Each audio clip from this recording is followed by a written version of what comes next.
¿Qué tal? Muy buenas noches. El Comité Nacional Coordinador preparó esta presentación, este resumen acerca de las claves o la clave que el sinarquismo considera es lo que nos puede abrir la puerta para un mejor futuro, un presente de mucho esfuerzo, de mucho trabajo, pero que trae raíces muy profundas y por lo tanto podemos considerar que tenemos la llave del futuro de México, de nuestro pueblo, de nuestras comunidades. Vamos a dividir esta sesión en dos. La primera parte va a ser la exposición de parte nuestra, en más o menos unos 10, 15 minutos, y el resto del tiempo ya lo manejamos como un diálogo. Agradezco ahorita a quien ya entró. El, si en el transcurso de la sesión entran más personas, con todo gusto también vamos a abrir esa sesión de respuestas. Esta primera parte se graba, la segunda parte de las preguntas y respuestas, si no quieren, no se graba. Si quieren que se grabe, adelante. Bueno, avanzamos entonces con esto, con las claves de del movimiento sinarquista para salir de este atolladero en que estamos, este atolladero civilizatorio. Bueno, comenzamos. Hay cuatro conceptos que el movimiento sinarquista toma desde su fundación, desde su origen, y que tiene que ver con esa visión de la filosofía y de la mística, sí, en cierta forma proveniente sí, del cristianismo, pero también de los grandes clásicos del pensamiento, y los enumero. La autarquía, que se refiere a la realización plena de uno mismo, a la conciencia clara y a la voluntad formada. La autogestión, que tiene que ver con una comunidad que se construye a sí misma, que resiste a la usura y a la tiranía y se da su propio destino. La autonomía, que en el contexto sinarquista, en el contexto que lo estamos platicando, se refiere ya no solo a una comunidad, sino a una red de comunidades, por lo tanto, estaríamos hablando de pueblo, de una organización popular autónoma, que es la vía para tener una patria soberana.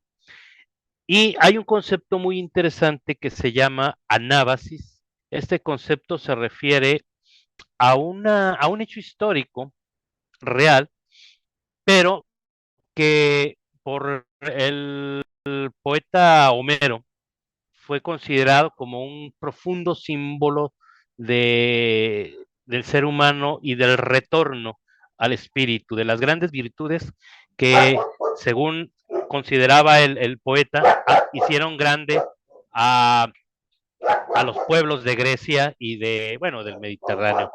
Esta anábasis ahorita la explicaremos, pero significa el retorno al espíritu, la lucha cultural que nos puede guiar a una nueva civilización. Vamos a ver la autarquía, ¿qué es? Es la capacidad de ser uno mismo. Esencialmente es que el ser humano es un ser que se relaciona desde el vientre materno. Hay una interacción con otro ser, con la madre. Y dicen los científicos que también con el padre. Hay quienes dicen que la voz del padre, por ejemplo, la cercanía del progenitor, también es percibido por el embrión, por el feto, por el ser que está ahí en su proceso de gestación.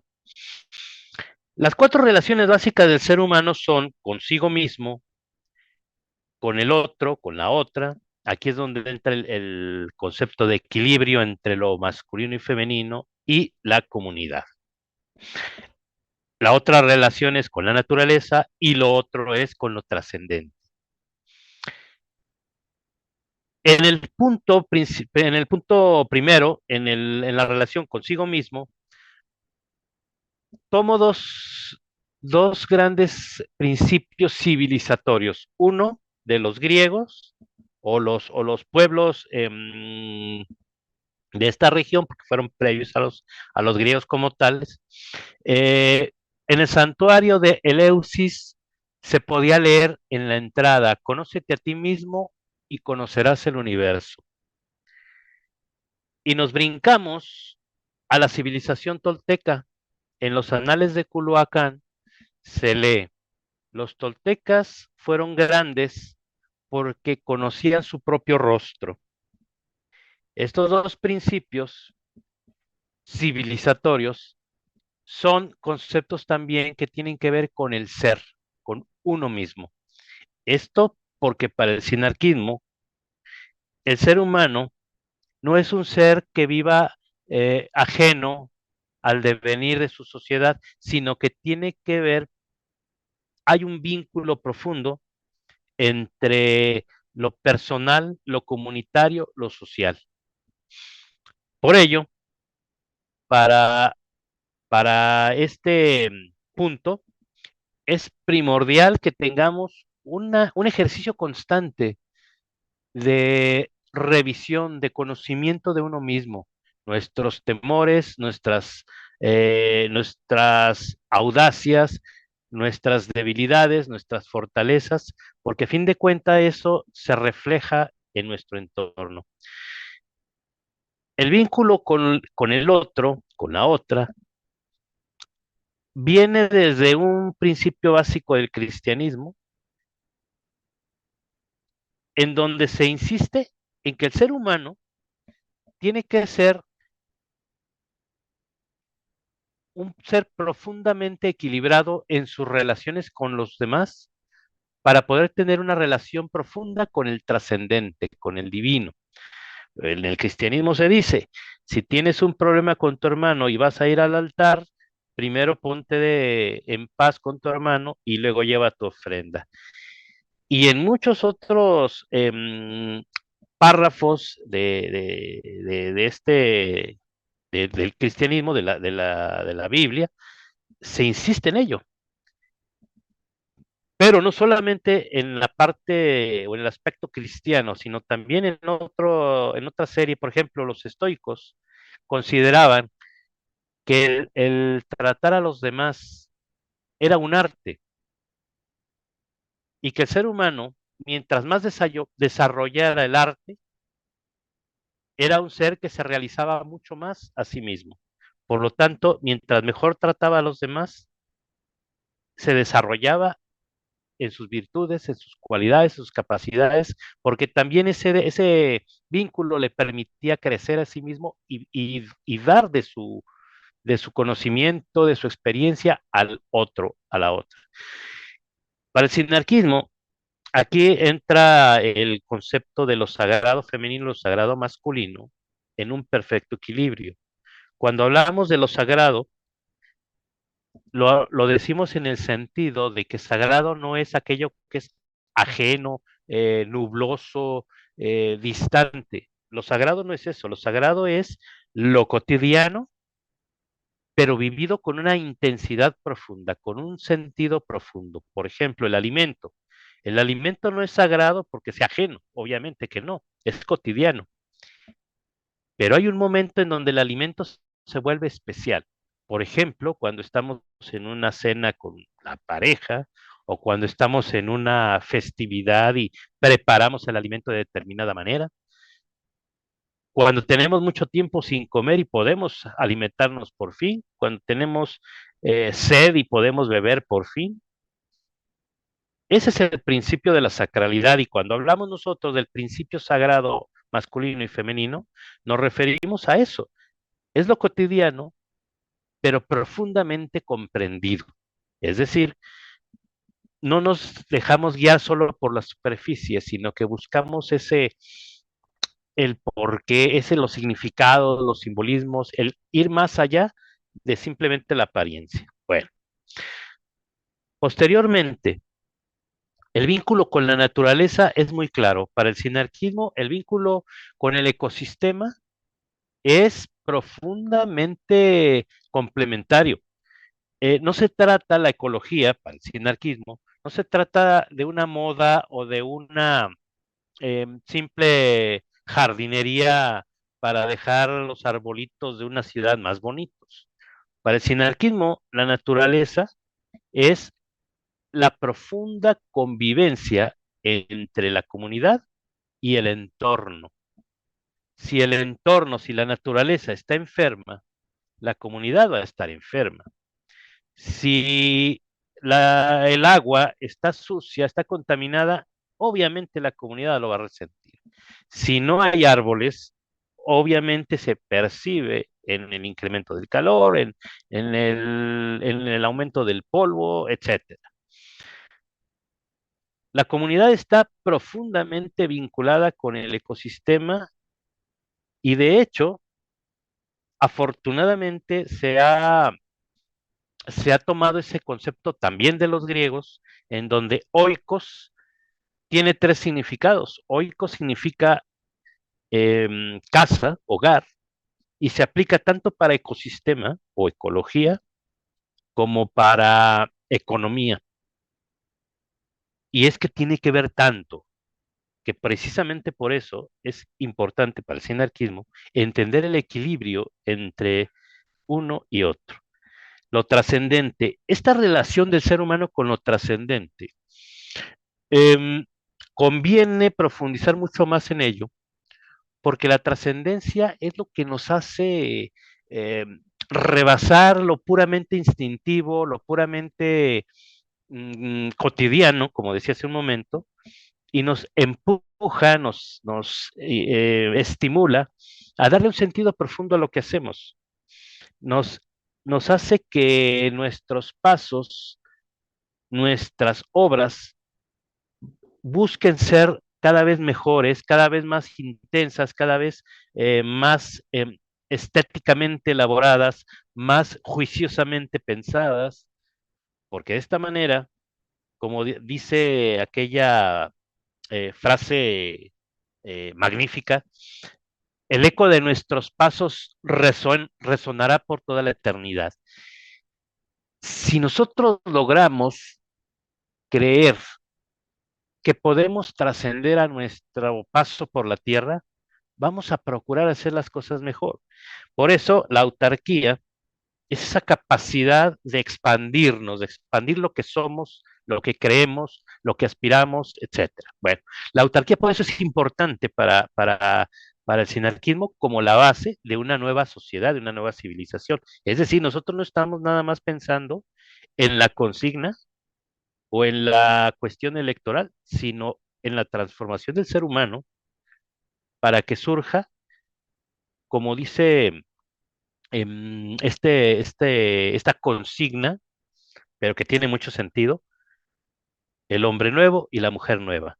Bueno, pasamos a la siguiente base. Bueno, tomo esta frase, dice, no hay hombre tan cobarde que en el amor no haga valiente y transforme en héroe. Aquí están algunas fotos antiguas de gente que se sumó al movimiento, marchas, ahí por ahí se ve a la gente trabajando en el tequio, gente, mujeres y hombres sosteniendo las banderas, campesinos, trabajadores, gente que se atrevió a salir a las calles, a las plazas, a las rancherías, a los caminos, a pesar de la violencia, a pesar de la represión. ¿Por qué? Porque habían logrado transformarse interiormente y creían que más que su voto, lo que ellos buscaban era el testimonio. Bueno, esta frase la, me gusta mucho y por eso la comparto. La autogestión. La autogestión ya es un tema un tanto más técnico, es la convicción y acción de una comunidad para resolver las necesidades del común, valga la redundancia. La autogestión significa que esta comunidad se apoya en sus propios recursos, en la participación consciente y activa de sus miembros y en la gestión correcta de sus proyectos. Por eso la autogestión es un tema que también es técnico. Aquí pongo un ejemplo en donde se tramita el proyecto, se ejecuta, perdón, comenzamos con la necesidad. Se detecta una necesidad en la comunidad, en el barrio, en la ranchería, en el gremio, en el grupo, en la escuela, en donde estemos. Se detecta la necesidad compartida, común. Se tramita ese proyecto, se ejecuta el proyecto y se hace que ese proyecto sea sustentable. Y pongo un ejemplo bien concreto de algo que están haciendo los compañeros en la zona de Xochimilco, por ejemplo. Los compañeros de Xochimilco dicen, bueno, necesitamos que la gente empiece a ahorrar porque pues se le acaba la quincena y no tiene a veces ni para comer o cumplir sus responsabilidades. Bueno, vamos desarrollando educación financiera, pero vamos desarrollando también una cooperativa de ahorro. Entonces lo que hacen es, vamos presentando el proyecto se tramita, se establece, se diseña y se lleva a la práctica. Se tienen ya en Guerrero, en Oaxaca, en varios lugares, en Jalisco, se tienen em, proyectos de ahorro comunitario, de ahorro barrial. Perdonen ustedes. Varias personas se ponen de acuerdo y se organizan. Y está funcionando y ha funcionado por décadas. De hecho, el sinarquismo fue quien promovió la inmensa mayoría de cajas populares y de cooperativas de ahorro y de consumo que hay en México. Muchas de las cajas populares ni siquiera lo recuerdan ya porque el sinarquismo no buscaba controlarlas, las impulsaba, las empujaba, las enseñaba a la gente a cómo se organizaba y se avanzó en ello. El sinarquismo, habrá quien diga que sí tuvo que haber tenido más administración, más gestión, pero bueno, históricamente permitió que cada caja cumpliera los objetivos de la comunidad, no del movimiento. Y bueno, cumplió la parte que la obra fuera sustentable, aun cuando no le diera el crédito correspondiente a la organización, pero el proyecto fue sustentable. La autogestión sinárquica, vuelvo a poner aquí algunas fotos del movimiento nacional sinarquista, son de diferentes años, diferentes lugares. Tenemos ahí algunos compañeros, por ejemplo, trabajando abriendo el drenaje, en otro abriendo un camino, en otro en una cooperativa apícola. ¿Qué es lo que sucedía? Que los sinarquistas no eran muy dados a esperar que el gobierno llegara e hiciera. Eran muy, dice Serrapón que el esclavo es aquel que espera que alguien llegue y lo libere. Los sinarquistas pues no eran esclavos, eran héroes. Y entonces lo que hacían es decir, a ver, si la casta política no viene y abre el drenaje, no pone el agua, no repara el puente, no abre el camino que hace falta, primero tenemos que exigirle y obligarlo a que lo haga, porque para eso están. Dos, no nos vamos a cruzar de brazos, vamos a hacerlo nosotros. ¿Cómo? Pues sumando el trabajo de la comunidad entera, del pueblo entero, y vamos a darle. Y sucedía. Obviamente, la exigencia a que las autoridades se pusieran a trabajar siempre estaba presente. Bueno, aquí está unas imágenes de algunas reuniones. La autonomía. La comunidad, para el contexto en el que lo estamos mencionando, la comunidad es cuando en un barrio, en un poblado, en una ranchería, varias personas detectan que están teniendo las mismas necesidades, las mismas urgencias y deciden organizarse. El sinarquismo lo que hace, o los grupos afines al sinarquismo, los organismos de proyección del sinarquismo, lo que hacen es apoyar esa movilización, ir poniéndose de acuerdo, ver quién es el que tiene cierto liderazgo, capacitar a la gente, empezar a revisar el origen de los problemas que hay en ese lugar, ver con qué contactos se cuenta, qué soluciones se pueden ir desarrollando, y esto se hace a través de reuniones con los mismos vecinos. A este proceso, a este proceso es el proceso de concientización. Aquí hay algo bien interesante. El sinarquismo distingue entre masa y pueblo. Masa es la multitud, como cuando en un estadio de fútbol la gente va y se reúne a ver el partido, termina el partido y cada quien se va para su casa, no hay un proyecto posterior, no hay nada que les una más que lo que ya se hizo, el espectáculo. Pueblo es algo diferente. Pueblo es cuando hay una conciencia del origen, de las raíces, y hay una disposición por organizar a la comunidad para construir su destino.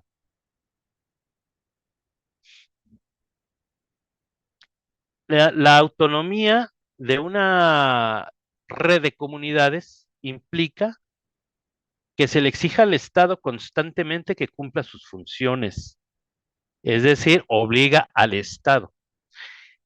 Por eso es autonomía, porque la red de comunidades no espera que el Estado le salve, tampoco espera que el Estado le reprima, y si lo hace, entonces habrá que atender con gusto esa represión, y ese gusto es entre comillas, porque no es cómodo estar haciendo marchas, protestas, mítines, pero si es necesario, hay que hacerlo. ¿Por qué? Porque el Estado tiene que hacerlo, para eso está. ¿Y por qué? Bueno, vamos a entender dos conceptos importantes, la soberanía y los objetivos del Estado. La soberanía radica en el pueblo. Aquí hay una polémica porque se cree que este principio es un principio liberal, que surge en el siglo XVIII con la Revolución Francesa y bla, bla, bla, pero no es así. Los primeros conceptos relacionados con esto, con la soberanía del pueblo, son tan antiguos como las primeras tribus humanas. ¿En qué consiste? Consiste en que el soberano, el rey, no era aquel que hablara más bonito, no era aquel que hiciera campaña, no se trataba de que fuera el más, este, el más elegante, el más guapo, la más guapa. El soberano era aquel líder auténtico que sabía ser mejor guerrero, mejor cazador, que defendía a su comunidad, que demostraba con valor, con solidaridad, con una serie de virtudes que merecía ser un líder. Es decir, la tribu reconocía el liderazgo y entonces ese liderazgo era asumir la soberanía. Obviamente había una serie de ceremoniales, de ritualística, se entendía que aquel que tenía cierto liderazgo tenía también esa vocación por una inspiración sagrada, porque era sagrado el mantener con vida a la población, a la tribu, y por eso se consideraba que era sagrado. Ahora, las tareas del Estado son conciliar a los diferentes grupos que conforman la sociedad, garantizar la existencia del pueblo y defender y construir el equilibrio en la sociedad. Y obviamente, pues esto implica darle un destino a la sociedad. Decía San Agustín, un Estado que no practica la justicia es solo una banda de ladrones. ¿Qué herramientas pueden garantizar la autonomía popular? Ya en los 80s y 90s, en la plataforma del Partido Demócrata Mexicano, se mencionaban estas y otras herramientas para garantizar que la participación popular fuera mucho más certera. La democracia directa, la consulta popular, la iniciativa ciudadana, la revocación del mandato, el presupuesto participativo, y había otras. Cosa curiosa, la izquierda de ese entonces, sobre todo los partidos más marxistas o más ideologizados, esto lo veían como un reformismo y se burlaban de esto. Inclusive decían que esto solamente eh, haría que la gente no hiciera la revolución. Eso decían los más dogmáticos. Lo curioso es que la derecha se asustaba también y dice, ¿cómo es posible que le vamos a dar estas herramientas al pueblo? Al ratito van a estar obligando a los funcionarios, al gobierno, al presidente, a que cumpla su tarea, y si no cumple van a querer que renuncie. Claro, por supuesto. Por supuesto que también los políticos, la casta política, hoy en día juega con estos instrumentos. La revocación de mandato no la puede dirigir el Estado, porque entonces pervierte el sentido profundo de esta intención. Les comentaba de la anábasis. Este es un hecho que pasó en una época en donde los persas estaban en una guerra, conflicto civil entre ellos, y les pidieron apoyo a 10,000 griegos. Estos 10,000 griegos macedonios decidieron apoyar a uno de los, decidieron apoyar a uno de los que estaban en el conflicto, a uno de los pretendientes al trono, y, eh, y fueron junto con el resto del ejército persa, pues, a combatir. Pero en el trayecto, el que los había contratado, pues resulta que muere y gana el otro. Entonces, el ejército de persas, que se supone que eran sus aliados, rinde pleitesía y obediencia al que quedó y empiezan a amenazar a los griegos, pues de liquidarlos. Los griegos se dieron cuenta que habían sido traicionados y empiezan a buscar la manera de regresar a su tierra. Empieza la persecución, pero pueblos donde pasaba, pueblos que la gente hablaban otro idioma, eran desconocidos, todos los veían con desconfianza, incluso con cierto odio, y los griegos buscando cómo regresar hasta que se refugian en alguna zona del desierto, estaban sufrientes, estaban lloriqueando, estaban temerosos, agobiados, agotados, derrotados en el espíritu. Entonces, uno de ellos empieza a ejercer esa autarquía que decíamos al principio, porque empieza a reflexionar, a pensar, a decir, bueno, ¿qué estamos haciendo? Tenemos una tierra que nos espera, tenemos un hogar que nos espera, tenemos nuestras familias que añoran que volvamos, y nosotros estamos aquí derrotados, cruzados de brazos. Necesitamos reforzar nuestro espíritu y ser capaces de levantarnos. A pesar de las ruinas, a pesar de la derrota, de la lejanía, necesitamos levantarnos y continuar el avance. Necesitamos regresar. Esa es la nábasis. Anábasis significa el retorno al hogar. Este concepto fue tan, bueno, este hecho más bien fue tan heroico que representó todo un símbolo para muchas personas, muchos héroes, muchos poetas y muchas civilizaciones. Y es que es eso, de repente nosotros nos sentimos derrotados, agobiados, cansados, porque decimos, ya nada se puede hacer, hay violencia, hay corrupción, hay demagogia, los partidos políticos todos son una panda de inútiles, la gente no quiere participar, todo el mundo pide dinero para hacer algo. ¿Qué hacemos? ¿Nos declaramos derrotados? Es ahí donde entra el sentido de anábasis, es decir, el retorno a nuestro espíritu, vernos al espejo y decir, a ver, ¿qué podemos hacer para levantarnos, estar de pie sobre estas ruinas y avanzar? El renacimiento cultural, pues, es algo que necesitamos empujar, necesitamos luchar. Y la esencia del sinarquismo es eso. La esencia es que la sociedad tiene que recuperar esas virtudes que hicieron que en algún momento fuera grande, fuera vibrante, fuera poderosa, fuera estimulante ser parte de una población.